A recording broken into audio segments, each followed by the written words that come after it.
Good evening dear students. IMED के इस दूसरे ई लेक्चर में आप सभी का हार्दिक स्वागत करता हूं। तो बच्चों, IMED का ये जो दूसरा लेक्चर है, सीधे हम सिलेबस के अनुसार जो भी आपके कंटेंट दिया हुआ है उससे हम शुरुआत करेंगे। तो आइए बिना देरी शुरुआत करते हैं। सबसे पहले मैंने आपसे बताया था कि दो खंड हैं, यानी दो सेक्शन है। सेक्शन ए में आपका एंटरप्रेन्योरशिप है और सेक्शन बी है वो मैनेजमेंट के बारे में है। तो सेक्शन ए से हम प्रारंभ करेंगे। चैप्टर 1 जो आपका है वो बेसिक कॉन्सेप्ट है एंटरप्रेन्योरशिप के। ये सिलेबस आपके सामने लिखा हुआ है और आपने देखा भी होगा, पिछली बार मैंने आपसे सिलेबस डिस्कस किया था। तो शुरुआत हम करेंगे। सबसे पहले दो शब्दों से हम थोड़ा सा परिचित हो जाते हैं जो कि सबसे ज़्यादा प्रयोग होंगे पूरे सिलेबस में। तो ये पहला शब्द है आपका एंटरप्रेन्योर। इसका मतलब होता है उद्यमी। तो ये एंटरप्रेन्योर बच्चों, ये शब्द पहली बार आपको थोड़ा कठिन लगेंगे। नोटबुक आप बना लीजिए, कॉपी ले लीजिए, पेन ले लीजिए। जो जो शब्द मैं बताता जाऊं, जो जो मेन टॉपिक्स हैं, जो शब्द हैं आते जाएं, उनको नोट करते चलिए ताकि आपको आगे रिवीजन करने में और उसको पढ़ने में और इस विषय को समझने में किसी तरह की कोई परेशानी ना हो। दूसरा बच्चों इसी से बना है एंटरप्रेन्योरशिप। ये देखिए हिंदी में भी मैंने लिख दिया है उच्चारण, ताकि आपको पढ़ने में कोई परेशानी ना हो। इसका मतलब होता है उद्यमिता। तो यही दो बिंदुओं पर हमको फोकस करना है, एक उद्यमी और उद्यमिता। तो सबसे पहले हम शुरुआत कर लेते हैं उद्यमिता की अवधारणा, यानी कॉन्सेप्ट ऑफ एंटरप्रेन्योरशिप। तो इसका यदि हम शुरुआत देखें तो बच्चों, जो उद्यमी शब्द है वो फ्रेंच भाषा के शब्द एंटरप्रेन्डे, ये देखिए लिखा हुआ अंग्रेजी में, इससे लिया गया है और इसका अर्थ होता है व्यवसाय करना। तो बच्चों, एंटरप्रेन्डे का अर्थ क्या होता है? ये फ्रेंच भाषा के शब्द से लिया गया है। इसका अर्थ होता है व्यवसाय करना या पेशा करना या कोई रोजगार करना या कह लीजिए उद्योग करना। तो ये इसका मतलब होता है। तो ये व्यवसाय में जो एंटरप्रेन्योर शब्द का जो प्रयोग है वो 18वीं सदी में फ्रेंच अर्थशास्त्री कैंटिलोन ने किया था। तो ये कैंटिलोन याद रखिएगा, ये एक अर्थशास्त्री थे। इन्होंने इस शब्द का प्रयोग, एंटरप्रेन्योर शब्द का प्रयोग किया था 18वीं शताब्दी में, व्यवसाय में, उद्योग में या किसी पेशे में। तो ये बच्चों ये है शब्द की अवधारणा।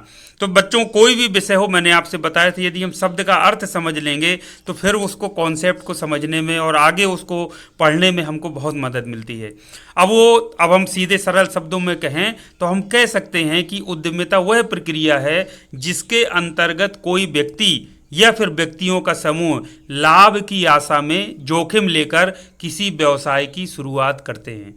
कितना आसान है बच्चों। उद्यमिता क्या हो गया? एक प्रक्रिया है जिसके अंतर कोई व्यक्ति अकेला हो सकता है या फिर बहुत सारे व्यक्तियों का समूह हो सकता है, लाभ की आशा में जोखिम लेकर के किसी व्यवसाय की शुरुआत करते हैं। तो क्या कहलाता है? उद्यमिता।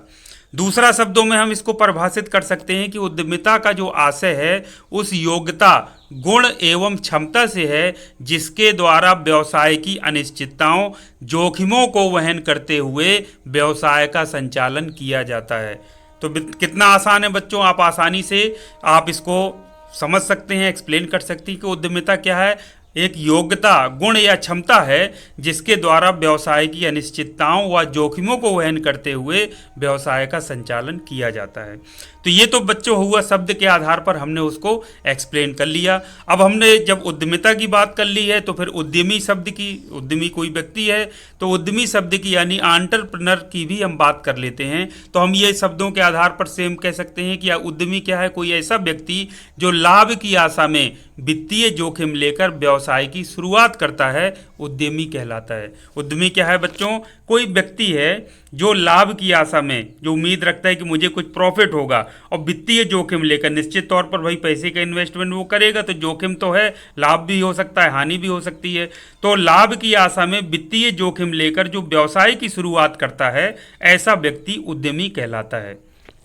अगर आप अंग्रेजी में इसको लिखना चाहें तो लिख सकते हैं a person who sets up A business और बिजनेसेस, मतलब कोई हो सकता है एक बिजनेस शुरुआत करे या बहुत सारे बिजनेस शुरुआत करे, taking on financial risk in the hope of profit, यानी वित्तीय जोखिम लेता है लाभ की आशा में। भाई व्यवसाय आदमी किस लिए करता है? लाभ कमाने के लिए। तो प्रॉफिट शब्द ये जो है इसको जरूर आपको याद रखना है, यानी लाभ की आशा। तो तो ये तो बच्चों हुआ उद्यमिता को भी हमने अर्थ के जो उसका शब्दांश था, जो उसका अर्थ निकल रहा था उसके आधार पर परिभाषित कर लिया, उद्यमी शब्द को परिभाषित कर लिया। अब बच्चों बहुत सारे अर्थशास्त्री कह लीजिए या उद्यमिता से जुड़े हुए बहुत सारे विद्वान आप कह लीजिए जिन्होंने उसको परिभाषित किया, उसकी जो अवधारणा को समझाया, उन विद्वानों की जो कथन है उनको भी थोड़ा सा जान लेते हैं तो उनकी अवधारणाएं हमको थोड़ा सा उद्यमिता की और क्लियर हो जाएंगी।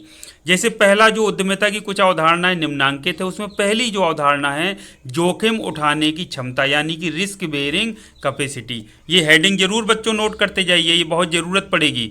तो ये बच्चों हम कह सकते हैं कि जोखिमों को उठाने का नाम ही उद्यमिता है। ये अवधारणा है, ये विद्वानों ने दी थी। किसने दी थी? ऐसी अवधारणा करने वालों में फ्रांस के रिचर्ड कैंटिलोन, कैंटिलोन अभी जो ऊपर नाम आया था, इन्होंने इस अवधारणा को माना था, प्रमुख रूप से इनका नाम लिया जाता है। क्या कहा था उन्होंने कि जोखिमों को उठाने का नाम ही उद्यमिता है। ये रिचर्ड कैंटिलोन ने कहा था, यही उनकी ये अवधारणा थी। इसी अवधारणा को मानने वालों में फ्रैंक एच नाइट थे, उन्होंने भी उद्यमिता की इसी अवधारणा को माना है। तो रिचर्ड कैंटिलोन जो थे उनका मत है कि उद्यमी को उद्यम प्रारंभ करने तथा उसका संचालन करने में जोखिमों तथा अनिश्चितताओं का सामना करना पड़ता है। और ये जो जोखिम होते हैं और जो अनिश्चितताएं होती हैं ये इस तरह की होती हैं कि उनका बीमा भी नहीं कराया जा सकता है। ठीक है बच्चों, तो ये पहली अवधारणा क्या हो गई जो कि रिचर्ड कैंटिलोन ने दी थी। क्या कहा था उन्होंने? जोखिम उठाने की क्षमता। ये अवधारणा है किसकी? उद्यमिता की। इसी क्रम में बच्चों जो दूसरी अवधारणा है वो है संगठन निर्माण एवं समन्वय की क्षमता यानी organisation building and coordination capacity.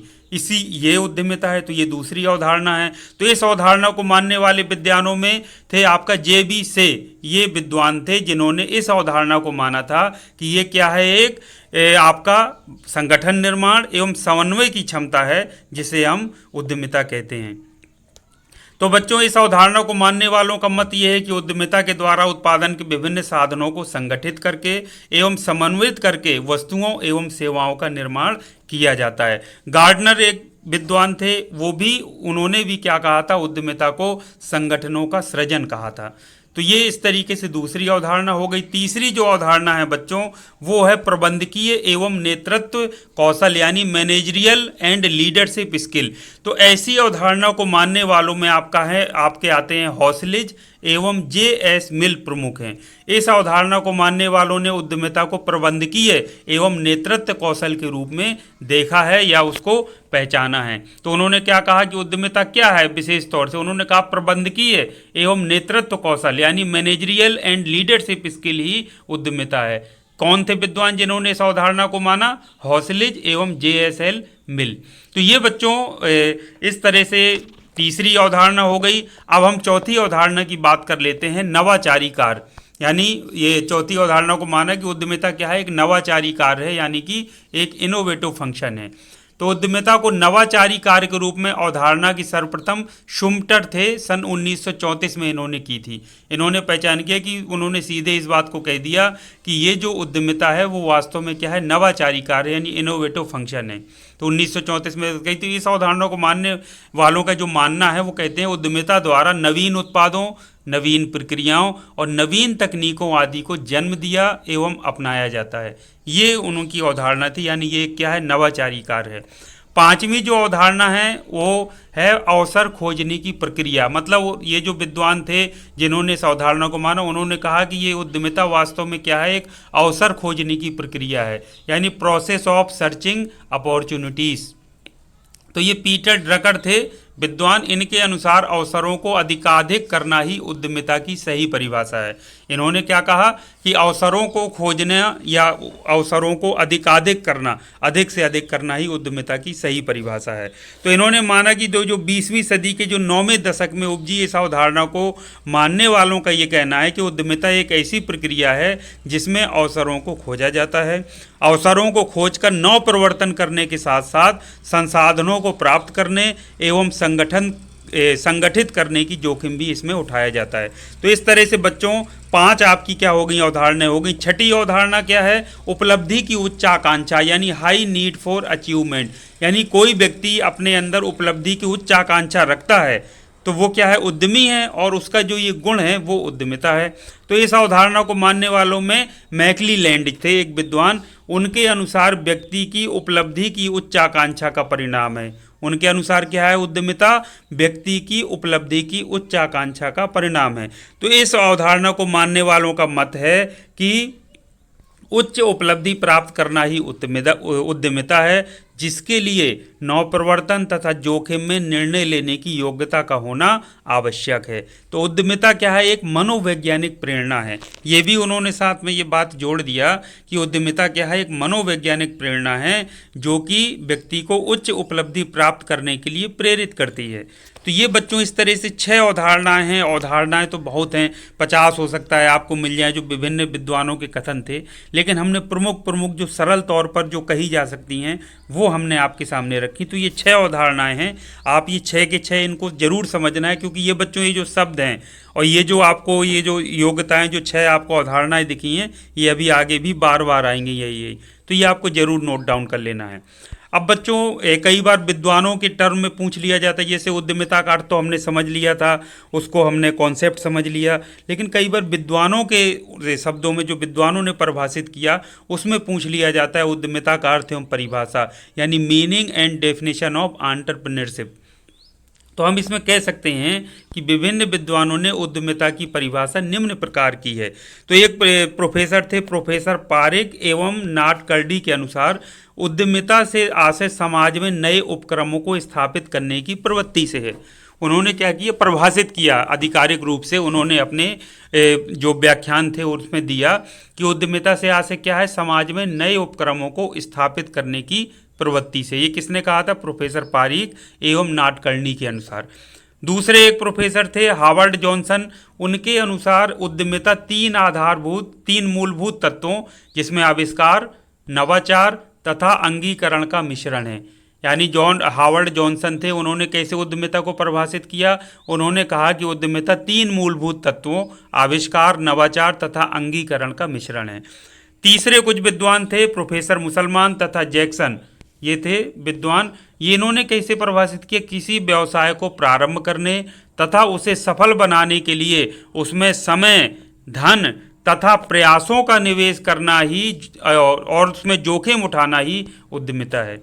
तो ये बच्चों उन्होंने क्या बोला, प्रोफेसर मुसलमान तथा जैक्सन के अनुसार किसी व्यवसाय को प्रारंभ करने तथा उसे सफल बनाने के लिए उसमें समय, धन तथा प्रयासों का निवेश करना तथा उसमें जोखिम उठाना ही उद्यमिता है। अब अगले जो प्रोफेसर थे जोसेफ शुम्पीटर, उनके अनुसार उद्यमिता एक नवाचारी कार्य है, यह स्वामित्व की अपेक्षा नेतृत्व कार्य है।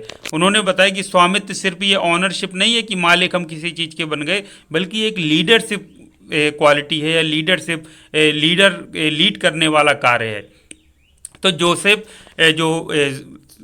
शुम्पीटर थे या पुम्पीटर थे, उनका जो प्रोनाउंसिएशन इसी तरह से होता है, के अनुसार उद्यमिता क्या है, एक नवाचारी कार्य है और यह स्वामित्व की अपेक्षा क्या है, नेतृत्व कार्य है। ये उन्होंने माना था या उसको इस तरह से परिभाषित किया था। तो ये बच्चों आपने देखा कि हमने आज उद्यमी शब्द को जाना, उद्यमी होता कौन है, उद्यमिता को जाना, एंटरप्रेन्योरशिप को जाना। हमने ये भी जाना कि जो उद्यमिता की विभिन्न अवधारणाएं हैं वो क्या होती हैं, किस तरह से उनको परिभाषित किया गया, वो सब हेडिंग आपको नोट कर लेना है। और इसके साथ साथ में जो कुछ विद्वान थे जिन्होंने उसको परिभाषित किया और उसका अर्थ बताया उद्यमिता का, वो भी आपने देखा। तो इस तरह से बच्चों आज के इस वीडियो को यहीं तक समाप्त करते हैं। उम्मीद करता हूं कि आपको ये लेक्चर जो सीरीज़ है जो IMED का मैंने चलाया है आपको पसंद आएगी। इसी तरह से सिस्टमेटिक तरीके से स्टेप बाय स्टेप हम पढ़ते चलेंगे। यदि आपको सब्जेक्ट को समझने में कोई भी किसी तरह की समस्या आ रही है, कोई दिक्कत है, तो आप मुझे कमेंट्स बॉक्स में कमेंट्स करके ज़रूर बताइए, ताकि ये मैं आगे आने वाले जो लेक्चर हैं उनमें मैं आवश्यक संशोधन कर सकूं। तो बच्चों मैं इन्हीं शब्दों के साथ आज की इस वीडियो को यहीं समाप्त करता हूं। नेक्स्ट वीडियो में फिर आपसे मिलूंगा, तब तक के लिए थैंक यू वेरी मच। आप सभी का दिन शुभ हो।